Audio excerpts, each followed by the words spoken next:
नमस्कार, मैं सत्येंद्र सिंह स्वागत करता हूं देवांश एस्ट्रो चैनल पर। क्योंकि इसके पहले का वीडियो मैंने दिया आपको और उसके बाद से मैं बीच में आ नहीं सका, कुछ अपनी व्यस्तताएं हैं। खासतौर पर मैं पीएचडी एनरोलमेंट के चक्कर में थोड़ा सा ज़्यादा व्यस्त हूँ इस समय। आते हैं टॉपिक पर। फिलहाल किसी भी व्यक्ति का हॉरोस्कोप, D1 चार्ट, लग्न चार्ट या फिर आप जिसको कह सकते हैं कि कुंडली, उसकी पूरी लाइफ की जर्नी है। It's whole life journey. हालांकि इस पर कई विवाद हैं। कुछ लोग इसको कहते हैं कि इस जन्म की कुंडली, लेकिन मैं कहता हूं कि ये आपके इस जन्म की कुंडली नहीं है। आपका ये चार्ट, जिसको आप कुंडली बोलते हैं, D1 चार्ट बोलते हैं, हॉरोस्कोप बोलते हैं, ये आपके पास्ट लाइफ की कुंडली है। अच्छे एस्ट्रोलॉजर भी यही मानते हैं। क्यों? कोई बच्चा जन्म लिया, उसने कौन सा कर्म किया, उसको सारे प्लेनेट मिल गए। ये हमारी आपकी जो पूरी जर्नी है लाइफ की ना, वो सिर्फ इस लाइफ की जर्नी में आप नहीं है। पिछले कई लाइफ से आप एक जर्नी पर हैं और आप उस जर्नी से होते हुए आज इस जर्नी पर आए हैं। और ये लाइफ एक जर्नी से गुजरते हुए एक अपने एंड तक जाती है।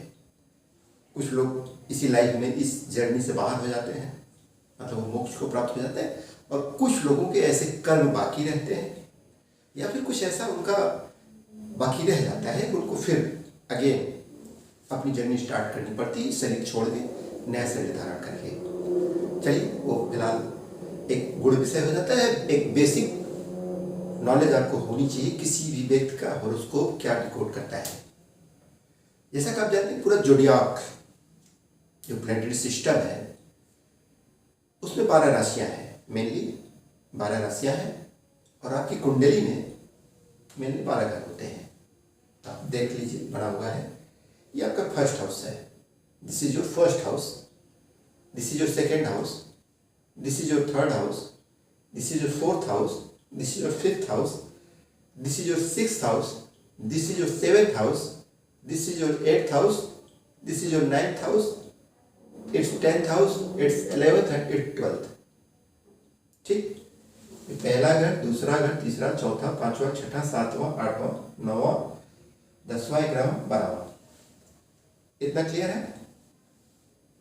ये घर क्या डिकोड करते हैं। और ये हमेशा ये ध्यान रखिएगा, प्लेनेट में या फिर चार्ट में हमेशा एंटी क्लॉकवाइज प्लेनेट चलते हैं। तो कोई बच्चा जब जन्म लिया, इसके पहले के वीडियो मैंने दिया, उसका बर्थ यहाँ होता है, उसको पर्टिकुलर एक लग्न अलॉट होती है, एक नेचर उसको एक लग्न देता है, एक ट्रेट देता है, उसकी एक पूरी जर्नी का स्टार्ट देता है कि आप इस लग्न में जन्म ले चुके हैं और आप अपनी लाइफ की जर्नी स्टार्ट करिए। लेकिन आपको क्या लगता है कि आपको जो लग्न मिल रहा है या फिर आप जिस जर्नी पर हैं, वो टिकट है ना, आप ये टिकट ले लिया, आप इस ट्रेन में बैठ सकते हैं।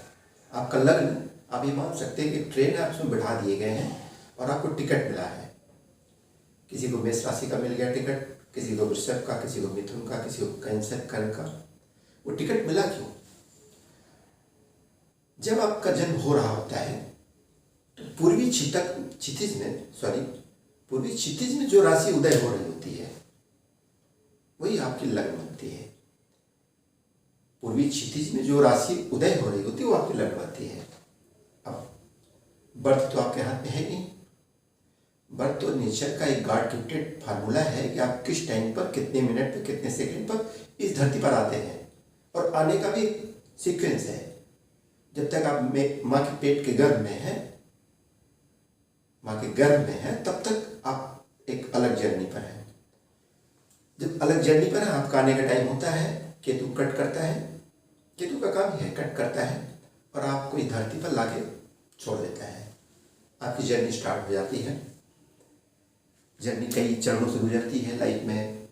किसी को ईज मिलती है, किसी को हर्डल्स मिलते हैं, कोई सक्सेस पाता है, कोई फेल्योर पाता है, तमाम चीज़ें हैं। वो एक अलग स्टोरी है। वो सबको क्यों मिलते हैं, और अगर चार्ट पे लाइन करना कोई जान गया तो जितनी हर्डल्स आने वाली है उसको स्लो डाउन करके आप बेटर अपलिफ्ट भी हो सकते हैं। यही तो इस पूरी कुंडली के रहस्य की बातें हैं ना, कि आदमी के पास क्या है और क्या नहीं है, उसके आधार पर वो कहाँ से कहाँ तक जा सकता है। हालांकि चीज़ें फिक्स हैं, यहाँ पर कोई चीज़ ऐसी नहीं है कि जो फिक्स नहीं है। इस लाइफ में आपको कौन मिलने वाला है, पर डे आप कि किन से मुलाकात होनी है, आपको किस फील्ड में जाना है, कौन सा कैरियर चूज करना है, आपको कौन सा एजुकेशन लेना है, सारी चीज़ें मैं मानता हूँ फिक्स है। आपका हॉरोस्कोप एक फिक्स ड्रामा है और हम आप केवल एक्ट करते हैं और एक्ट करने के बाद लाइफ फिनिश। नेक्स्ट जर्नी पे हम चले जाते हैं। फिलहाल एक बेसिक कैरेक्टर को समझ लेते हैं कि पूरे जोडियाक में, पूरे इस ल्यूनरी सिस्टम में 12 राशियाँ हैं। पहली राशि है मेष, जिसका रूलर है मार्स या मंगल। सेकंड राशि है वृषभ, जिसका रूलर है शुक्र या वीनस। थर्ड राशि है मिथुन, जिसका रूलर है बुध और मरकरी।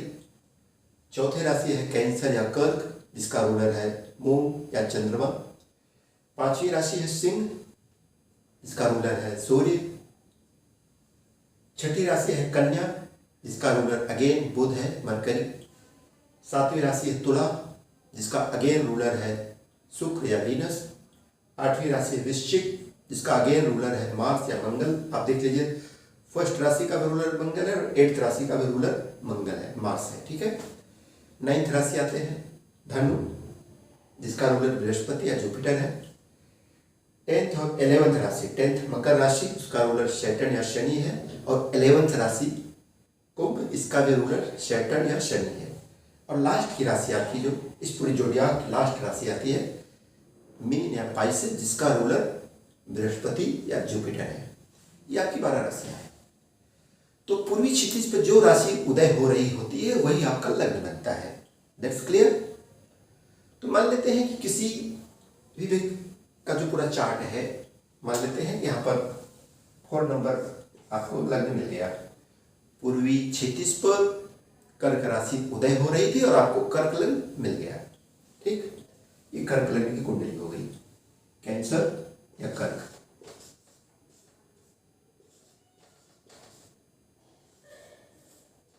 अब ये आपका फर्स्ट हाउस है। अब ये आपको केवल लग्न मिला है। अब प्लैनेटरी पोजीशन क्या मिलेगी ये आपके भाग्य पर डिपेंड करता है, या फिर आपकी जर्नी, आप जिस जर्नी से गुजर रहे थे और आपकी जर्नी जहां पर पूरी नहीं हुई, रुक गई, उसके बाद नेक्स्ट जर्नी पर आप आए, नेक्स्ट लाइफ में आपने पिछले जन्म में क्या कर्म किए वही पूरा आपका चार्ट, आपके प्लैनेट लेके आ जाते हैं। और उसमें कुछ प्लैनेट ऐसे हैं जो केवल डिलीवरी एजेंट का कार्य करते हैं, कुछ प्लैनेट ऐसे हैं जो एक्शन ओरिएंटेड होते हैं, कुछ प्लैनेट ऐसे हैं जो आपको इमोशंस देते हैं, कुछ प्लैनेट ऐसे हैं जो आपको डिसीजन मेकिंग की पावर देते हैं, कुछ प्लैनेट ऐसे हैं जो आपके कैरियर को अपलिफ्ट करते हैं, कुछ प्लैनेट ऐसे हैं जो हर्डल्स भी लाते हैं। उनकी अलग अलग ट्रेड्स हैं, उनकी अलग अलग आदतें हैं। तो इनकेस जैसे आपको यहाँ 4 नंबर या कैंसर साइन मिल गया, तो नेक्स्ट हाउस में क्या आएगा, 5th आएगा, नेक्स्ट में 6th आएगा, दूसरे घर में सिंह राशि आएगी, तीसरे घर में कन्या राशि आ जाएगी, चौथे घर में तुला राशि आ जाएगी, ठीक है। 5वें घर में 8 नंबर आ जाएगा, 6ठे घर में 9, 7वें घर में 10 नंबर आ जाएगी, 8वें घर में 11 नंबर राशि आ जाएगी, 9वें घर में 12th नंबर राशि आ जाएगी, फिर 10th हाउस में या 10वें घर में फर्स्ट राशि आ जाएगी। ये आपका 11th हाउस है, इसमें फिर 2nd नंबर आ जाएगी।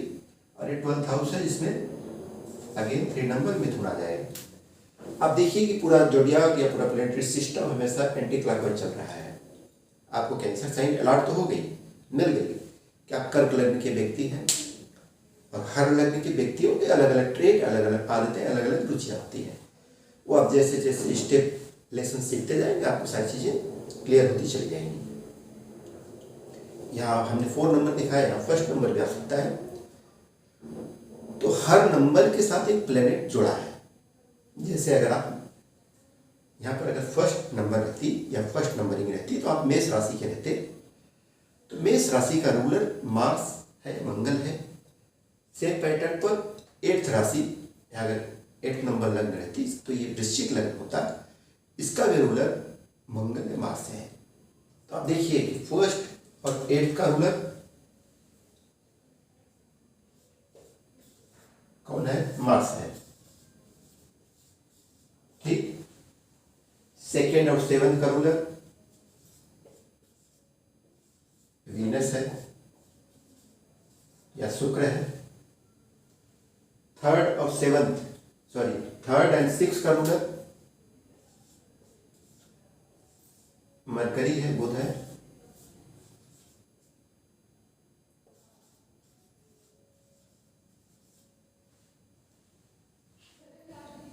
टेन एंड 11 इनके रूलर शनि या सैटर्न है।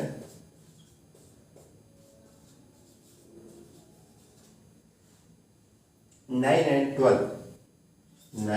12 इसके रूलर जुपिटर और बृहस्पति है।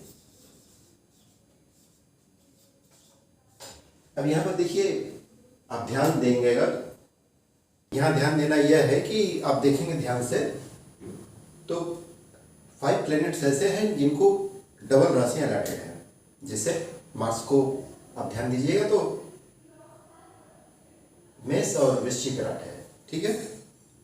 आप वीनस को देखेंगे तो इसको वृषभ और तुला अलॉट है। इसी तरह आप मरकरी को देखेंगे तो मिथुन और कन्या अलॉट है। शनि को आप देख रहे हैं मकर को अलॉट है और बृहस्पति को मीन और धनु अलॉट है।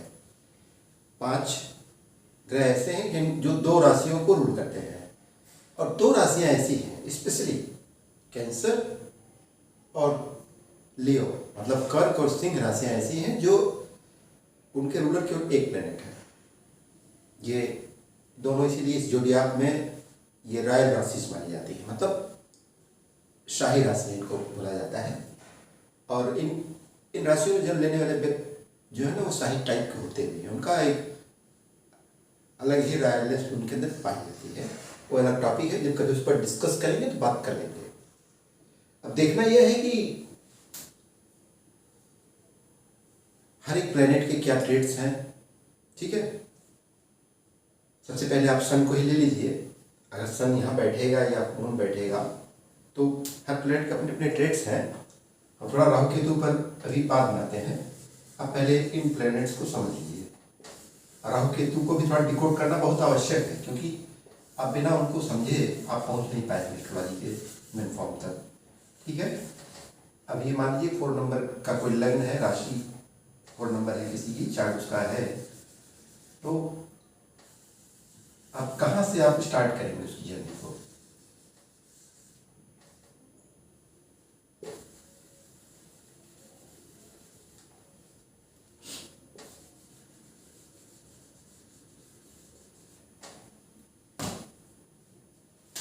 फोर नंबर था कैंसर, कर्क लग्न था ना।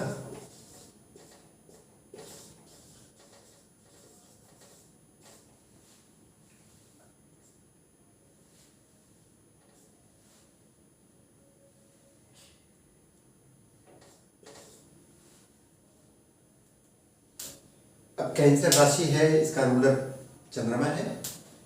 तो सारे प्लैनेट्स के अपने अपने ट्रेड्स हैं, वो कुछ चीज़ों को डिफाइन करते हैं, डिकोड करते हैं, रिप्रेजेंट करते हैं। जैसे इस पूरे जोडियाक में, जिसको प्लेनेटरी सिस्टम में पहले प्लैनेट को लिया जाता है, सन को लिया जाता है। तो सन का क्या ट्रेड है?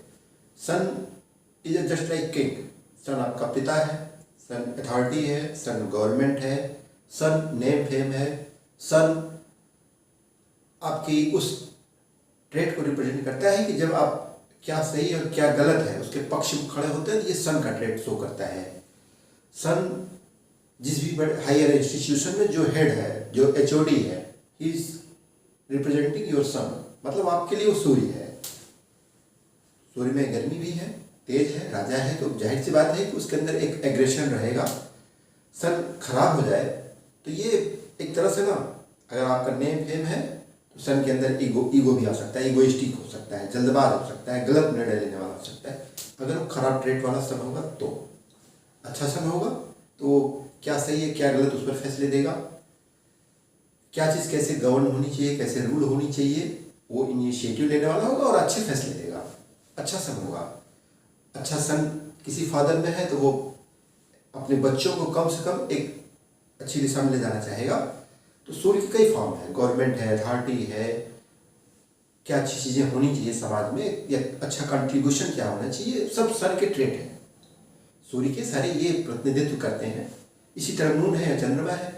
चंद्रमा आपकी मदर है, चंद्रमा आपके इमोशंस है, जो भी बहता हुआ जल है वो चंद्रमा है। All total liquids are moon, मतलब वो सब चंद्रमा को रिप्रेजेंट करते हैं। चंद्रमा आप किसी की फीलिंग्स को कैसे महसूस करते हैं वह मून है। आपकी मदर की क्या नेचर है वो मून है। आपकी बॉडी में जितना लिक्विड है, आपकी बॉडी में, जैसा कि आप साइंस पढ़े ना तो आप देखिए ना कि आपकी पूरी बॉडी में 70% लिक्विड है, वो मून है पूरा। इसीलिए जिनका चंद्रमा खराब होता है तो फीमेल्स में अक्सर जो कि मेंस्ट्रुअल साइकिल डिस्टर्ब होती है, उसका वजह मून का कमजोर होना होता है। उनको पिंपल्स पड़ेंगे, दाग धब्बे पड़ेंगे, कई चीज़ें हैं। और इसीलिए कहा जाता है कि आपको कम से कम चंद्रमा बेटर होना हमेशा अच्छा होता है, क्योंकि इस पूरे कलयुग में मन का सही अच्छा होना जरूरी है और आपकी बॉडी की जो लिक्विडिटी जो पूरी रन कर रही है उसका अच्छा होना जरूरी है। अब देखिएगा प्राचीन ऋषि मुनि अपने आश्रमों को अक्सर नदियों के किनारे बनाते थे। वजह जो लिक्विड है, जो जल है ना, आप कोई मंत्र पढ़िए वो उसको भी एब्जॉर्ब कर रहा है, और आप किसी को कुछ अपशब्द कह रहे हैं, भला बुरा कह रहे हैं, वह भी वो उसको एब्जॉर्ब कर रहा होता है। आप प्राचीन सीरियल्स देखिए ना तो ऋषि मुनि कमंडल जल लिए रहते थे, किसी को आशीर्वाद देना रहता था जल छिड़क देते थे, वो एनर्जाइज हो जाता था, छिड़क देते थे, वो ब्लेस्ड हो जाता था। और अगर किसी को कर्स भी करना रहता था निकाल के फेंक देते थे, एक तरह का श्राप लग जाता था। क्यों? वाटर आपके इमोशंस को पढ़ता है, वाटर आपके इमोशंस को एब्जॉर्ब करता है, वाटर आपके आप जो मंत्र जाप कर रहे हैं एब्जॉर्ब कर रहा है। इसीलिए जब भी देखिए किसी व्यक्ति को कहा जाता है पूजा करना है, उसके पहले कहा जाता है कि आप नहा लीजिए। ये नहाने का प्रोसेस क्यों है कि आप मून से पहले आप अलाइन हो जाइए। नहा लेंगे तो वाटर से आप अलाइन हो जाएंगे तो आपका पूरा अलाइनमेंट कंप्लीट हो जाएगा। इसलिए फिर कहा जाता है कि आप यहाँ चंदन लगा लीजिए, फिर जुपिटर को यहाँ स्थापित कर देते हैं। सारी एक अलग थ्योरी है। तो मून आपकी मदर को रिप्रेजेंट करता है, आपके इमोशंस को रिप्रेजेंट करता है। आपकी जो भी अदर बड़ी फीमेल्स हैं, आपकी मदर लाइफ और मून को रिप्रेजेंट करती हैं। लोगों की फीलिंग्स को महसूस करना ये मून से रिप्रेजेंट होता है। मून ट्रेवलिंग का भी कारक है, मून चेंजेस का भी कारक है। थर्ड प्लैनेट पाते हैं मरकरी या बुध। बुध को ऐसा एस्ट्रोलॉजी में बोला जाता है कि बुध एक बच्चा है जो हमेशा खिलखिलाता रहता है। बुध आपकी इंटेलेक्ट है, not your wisdom, your intellect, मतलब आपके पास जो नॉलेज है वो बुध है। बुध आपका कम्युनिकेशन है, बुध आपकी एजुकेशन है। बुध कुछ फॉर्म में आपकी लैटिन भी बोली जाती है। अब बीएमएन से लेके वैदिक में बड़े थोड़े से वेरिएशन है, वो अलग टॉपिक जाएंगे। आपका कम्युनिकेशन है, आपके जो नेबर्स, आपके जो पड़ोसी हैं बुध हैं। आपकी जो भतीजी है, बुआ है, सब बुध से रिप्रेजेंट होती हैं। मामा लोग भी बुध से रिप्रेजेंट होते हैं। किन्हीं केसेस में केतु से भी रिप्रेजेंट होते हैं। वो आप जैसे जैसे फॉर्म में बढ़ते जाएंगे तो आपको मिलता जाएगा। जनरली आप बुध को कम्युनिकेशन, एजुकेशन, आपका इंटेलेक्ट, आपके जो पड़ोसी हैं, नेबर्स हैं, ये सारे बुध से रिप्रेजेंट होते हैं। नेक्स्ट प्लैनेट पर आते हैं वीनस। वीनस जो कुछ स्माइलिंग है, कोई अगर स्माइल कर रहा है वो वीनस को रिप्रेजेंट कर रहा है। खूबसूरत चेहरा वीनस है, ब्रांडेड कपड़े वीनस है, लग्जरी कंफर्ट वीनस है, आप अच्छा म्यूजिक सुन रहे हैं वीनस है, आप बड़ी गाड़ियों में जा रहे हैं वीनस है, आपके पास जो धन है, पैसा है, वो वीनस है। या दो चीज़ समझने की जरूरत है।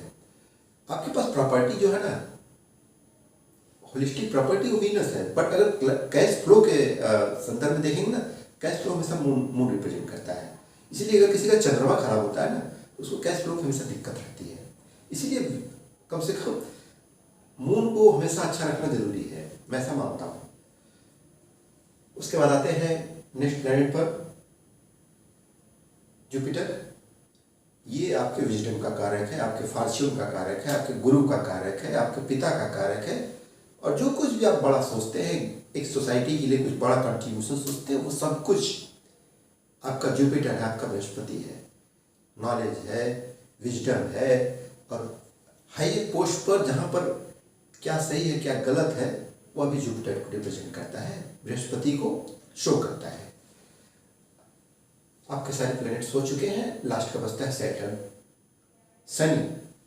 अब आप समझ लीजिए कि इस जोडियाक में सैटर्न एक ऐसा प्लैनेट है ना जो बड़ा स्लो मूविंग है। वो आपको ऑब्जर्व करता रहता है, आपको तैयार करता रहता है। और आपको कभी कभार ऐसी स्थिति होती है ना कि आदमी बड़ी मेहनत करता है लेकिन वो उसको पद मिलता नहीं है। पद कब मिलता है?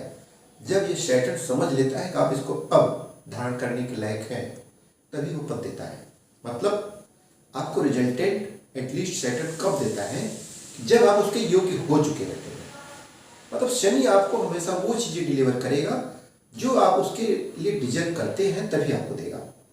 और शनि ने आपने इस लाइफ में जो कर्म किए अच्छे किए हैं, अच्छे रिजल्ट देगा, बुरे कर्म किए बुरे रिजल्ट देगा। और शनि राहु केतु कम से कम इस कलयुग में 3 प्लैनेट ऐसे हैं जो काफ़ी सारे जो शिव के पूरी आजीविका को चला रहे हैं। मतलब उनके नाम पर उनका पूरा बिजनेस चल रहा है।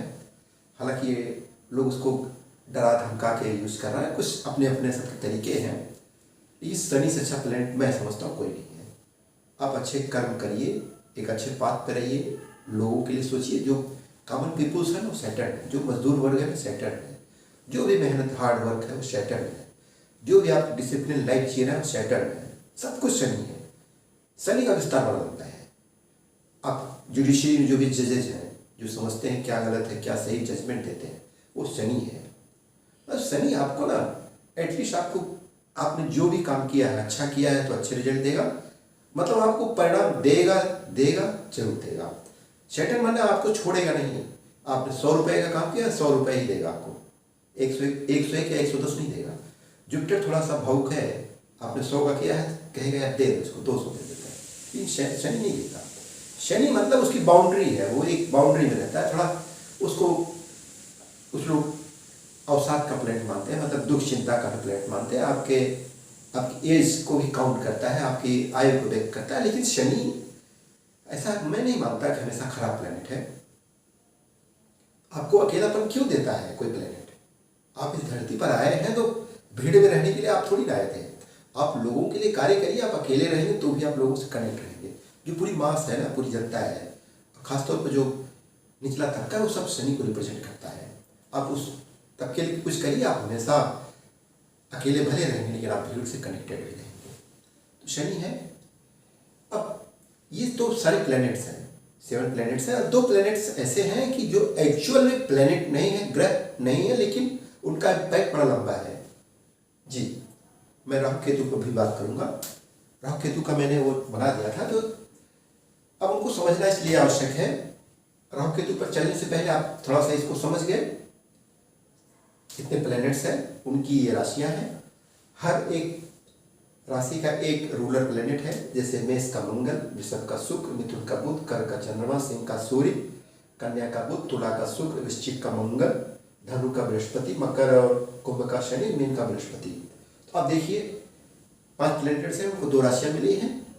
2 प्लैनेट ऐसे हैं जो अकेले अकेले अपने राशियों को रूल करते हैं। चंद्रमा कर्क को रूल करता है, सूर्य सिंह को रूल करता है, लियो को रूल करता है। ठीक, अब इसमें 159 राशियां, मतलब मेष, सिंह और धनु, ये राशियां ना क्षत्रिय राशियां मानी जाती है। मतलब ये इनिशिएटिव है, मतलब इनको आप फ्रंट लाइन पर कर दीजिए। ये चीज़ों को टेकल और हैंडल करना जानते हैं, मतलब ये फ्रंट पर आ ही जाते हैं जरूरत पड़ने पर। सेकेंडरी टू 6-10 राशियां वैसे राशियां हैं, मतलब वृषभ, कन्या और मकर। मतलब ये बिजनेस के लिए द बेस्ट राशियां मानी जाती हैं, इनको इसलिए बेस्ट राशियां बोला जाता है। और 3, 7, 11 मतलब ये मेहनती राशियां हैं। एक तरह से आप कह सकते हैं कि ये कार्य की प्रियोरिटेड है। और ये, लेकिन हालांकि ये चीज़ों को बैलेंस करना जानते हैं। ये एयरी साइंस है ना, एयर में मतलब सारी चीज़ें बैलेंस करना इनको आता है। और 4, 8, 1 मतलब कर्क, वृश्चिक और ये लास्ट के पाइसिस, ये ब्राह्मण राशियाँ, ये जली राशियाँ, ये इमोशनल राशिज हैं, ये इमोशनल राशिज हैं। तो ये इतना आपका एक सिंपल सा फॉर्मेट मैंने दे दिया। अब आते हैं कि जैसे ये कैंसर लग्न का चार्ट है, तो या फिर यहाँ कोई भी लग्न हो सकता है। मैं कह रहा हूँ कि कैंसर को आप हटा दीजिए, इनकेस कैंसर को हटा दीजिए। अब थोड़ा राहु केतु पर डिकोड कर देते हैं। राहु केतु अब इस कलयुग में ऐसे प्लेनेट हो चुके हैं ना कि इन पर हमेशा बात होती रहेगी। ठीक है, कैंसर से स्टार्ट किया था तो ये नंबरिंग ऐसे रहने देते हैं। मान लीजिए फर्स्ट हाउस है किसी का, किसी भी लग्न का फर्स्ट हाउस हो सकता है, पहला घर हो सकता है, ये लग्न भाव हो सकता है। मान लीजिए यहाँ राहु आ गया और यहाँ केतु आ गया। अब ये नंबर घटा देते हैं, ठीक है। 10 नंबर यहाँ लिखा हुआ है, आप कंफ्यूज हो जाएंगे। कम से कम जो लोग नए हैं कंफ्यूज सकते हैं। जिनको ज्योतिष आता है तो उनकी क्या बात है, और जिनको ज्योतिष आता है तो उनसे मैं उम्मीद करूँगा कि थोड़ा कुछ सजेस्ट करें। मैं भी इस चैनल को प्रमोट करके क्या सजेशन, आपका सजेशन है, मैं उसको समझूंगा, ट्रीट करूंगा और उस पर आगे बढ़ने की कोशिश करूंगा, क्योंकि ज्योतिष इतना विशाल सब्जेक्ट है ना कि मैं आज 12 सालों से रीड कर रहा हूँ, लेकिन लगता है कभी कम से कम 20 साल रीड करें, या फिर हो सकता है पूरे जन्म में ज्योतिष पढ़ते रह जाए और पूरा ज्योतिष नहीं जान पाए। इतने फॉर्म्स हैं ना एस्ट्रोलॉजी के, आज 121 ब्रांचेज हैं कम से कम जो रन कर रही हैं, और कितनी होंगी अभी पता ही नहीं। हालांकि एस्ट्रोलॉजर कोई बनता है ना, उसको नेचर डिसाइड करता है कि एस्ट्रोलॉजी की फील्ड जाना है, और उसका भी कॉम्बिनेशन होता है। द गुड कॉम्बिनेशन है जुपिटर प्लस केतु अगर साथ में है, उस पर सन का एस्पेक्ट आ रहा हो या जुपिटर का एस्पेक्ट आ रहा हो, या फिर जुपिटर सन एस्पेक्ट बना के आपस में मिल रहे हो, और मरकरी भी उससे कहीं से रिलेशन बना रहा हो, तो एक अच्छा ज्योतिषी बनाने की तरफ ले जाता है। कई कॉम्बिनेशन है, उस पर बाद में डिस्कस कर लेंगे। अभी फिलहाल हम राहु केतु को भी डिस्कस कर लेते हैं। जब हमने सारे प्लैनेट्स को डिस्कस कर लिया है, तो इस कलयुग में राहु केतु को भी डिस्कस करना आवश्यक है। जैसे राहु फर्स्ट हाउस में आ गया, केतु यहाँ 7th हाउस में आया। अब ये हमेशा अपोजिट रहते हैं, राहु यहाँ रहेगा, केतु यहाँ रहेगा, राहु यहाँ रहेगा, केतु यहाँ आ जाएगा, राहु यहाँ आया, केतु यहाँ आ जाएगा, ये हमेशा अपोजिट रहते हैं। अब चूंकि ये थे एक ही, इस कहानी को आप समझ लीजिए। स्वभानु नामक राक्षस था, तो जब समुद्र मंथन के बाद जो अमृत मिला, तो देवताओं ने उसको ग्रहण कर लिया, उसी में ये जाकर चुपके से बैठ गया, और इसका मतलब कि स्मार्ट प्लेनेट था ये, बैठ गया, इसने अमृत पी लिया। देवताओं को जानकारी हुई, इसका गला काटा गया। तो जो इसका पूरा सर के ऊपर का हिस्सा है ना, वो राहु है, और सर के नीचे का हिस्सा धड़ जो है केतु है। केतु के पास सर नहीं है, राहु के पास केवल सर है। केतु मतलब करना जानता है, राहु केवल प्लान बनाना जानता है। लेकिन जब दोनों आमने सामने रहते हैं, और इस इनकी प्लेनेटरी सिस्टम आप देखेंगे ना, तो ये हमेशा अपोजिट चीजों को रिप्रेजेंट करते हैं। तो केतु के ट्रेट वालों का क्या आपने डेफिनेशन देखी है, वो इतना ज़्यादा मेडिटेशन करते हैं, इतना ज़्यादा उनके अंदर इंट्यूशन पावर आ जाती है ना, उनके पास सर नहीं है, लेकिन वो उनकी सिक्स सेंस हमेशा जागृत रहती है। वो चीज़ों को तुरंत डिकोड कर लेते हैं, मतलब उनको ऐसी ऐसी चीज़ें भी समझ में आ जाती हैं जो आने वाले 2, 3, 4 सालों बाद होनी है, उनको भी वो आभास हो जाती है। मेरा भी केतु का नंबर है 7 नंबर मेरा, और केतु मेरे 10th हाउस में है, अभी उस पर आएंगे कभी। तो केतु के ट्रेड जिनके अंदर ज़्यादा डेवलप हो जाए ना, तो वो उनके अंदर का इंट्यूशन पावर बहुत जागृत हो जाता है। मैं भी महसूस करता हूँ, वो अभी कभी बाद में बात कर लेंगे उस पर। तो राहु यहाँ आया, तो केतु यहाँ आ गया 7th हाउस में। तो ये कह रहा है ना कि देखिए, किसी का भी ये मेल का चार्ट है, उसके वाइफ का चार्ट है, ये इससे 7th हाउस उसके वाइफ का हाउस है, सॉरी चार्ट में बोल दिया। कोई फीमेल है, उसके हस्बैंड का हाउस है, मतलब ये स्पाउस का हाउस है 7th नंबर। It's okay. तो राहु यहाँ फर्स्ट में है, केतु 7th में आ गया। तो केतु जो भी आप पास्ट लाइफ से करते हुए आ रहे हैं, जो भी डीएनए आप कैरी कर रहे हैं, जो भी आप चीज़ें आपके डीएनए में पास्ट लाइफ से जर्नी में है, मतलब आप जो भी पास्ट लाइफ से करते हुए चले आ रहे हैं, सब कुछ केतु है। तो जैसे 7th हाउस में केतु है, वो क्या कह रहा है कि पास्ट लाइफ में आप, जैसे मान लीजिए किसी फीमेल का चार्ट है, मैं फॉर एग्जाम्पल बता रहा हूँ, फीमेल का चार्ट है, यानी फीमेल